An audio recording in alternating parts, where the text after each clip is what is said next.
So we can do a little bit of beading on this side too, because there's many joint lines here that need smoothing out. So the beading again is you get a little extra solder on the line and you just pull it out so it makes a curve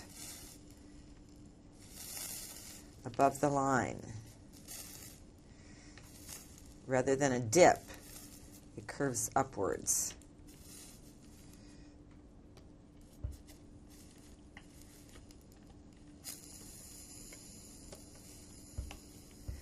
Soldering can be tedious, but it's also, because it takes a lot of concentration, it's also very empowering to think that you're melting metal. Yes, this is very exciting to do the soldering because it's empowering knowing that you're melting metal and you will have a piece of art that could last centuries, as many stained glass windows have that are still in the churches today throughout Europe.